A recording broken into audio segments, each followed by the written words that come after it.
আল্লাহ রাসূল সাল্লাল্লাহু আলাইহি সাল্লাম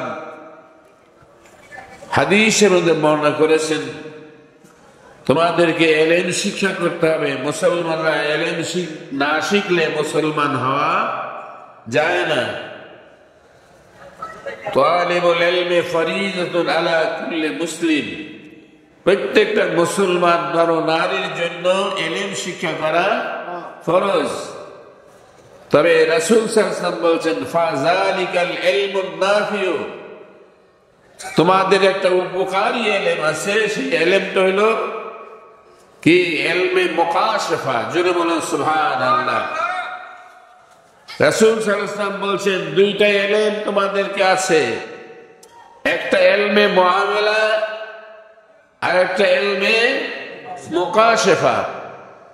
মনোযোগ দিয়ে কথা শুনেন, কাজে লাগবে। মাহফিল, ওয়াজ, নসিহত রং তামাশার জায়গা না, এখানে কিছু শিখার বস্তু আছে। আছে কিনা? জোরে বললে আছে কিনা?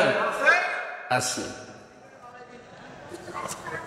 আমার বাবাজিরা, রাসূল সাল্লাল্লাহু আলাইহি সাল্লাম হাদিসে বর্ণনা করেছেন, আল ইলমু ইলমানি, ইলম হলো দুই রকমের, ইলমে মুকাশফা, ইলমে মুআমালা।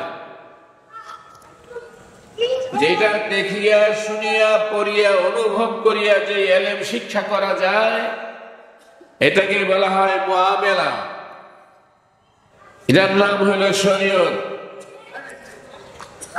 আজ বর্তমান পৃথিবীতে মুসলমানরা শরীয়তের ইলম শিক্ষা করে, কিন্তু ইলমে তাসাউফ বা মারিফাতের ইলম যেটাকে বলা হয়, মুকাশফার ইলম যেটাকে বলা হয়, সেই ইলম আর এখন মুসলমানরা শিখতে চায় না।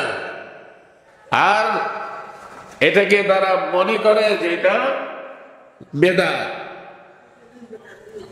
কিন্তু আল্লাহ রাসূল সাল্লাল্লাহু আলাইহি সাল্লাম বলছেন যে এটাই ফাযালিকাল ইলমুন নাফিউ, এই ইলমটাই তোমার উপকারী ইলম, যে ইলমটা তোমাকে কি করবে? মরণে, কবরে, হাসরে, মিজানে পৌঁছাতে সাহায্য করে আল্লাহর জান্নাত পর্যন্ত পৌঁছে দিবে। জোরে বলো সুবহানাল্লাহ। এই ইলমটা হলো ইলমে মুকাশফার ইলম। এই ইলমটা বই পুস্তক পড়ে পাওয়া যাবে না। বই পুস্তকের ইলম এটা নয়, এটা হলো সরাসরি বুজুর্গ কি নজর সে মিলতে হ্যাঁ, অর্থাৎ আল্লাহর ওলিদের নজরের দ্বারা, তাদের চাহনির দ্বারা, তাদের তাওয়াজ্জুর দ্বারা, তাদের নেক নজরের দ্বারা সেই ইলমটা হাসিল হয়। জোরে বলুন সুবহানাল্লাহ।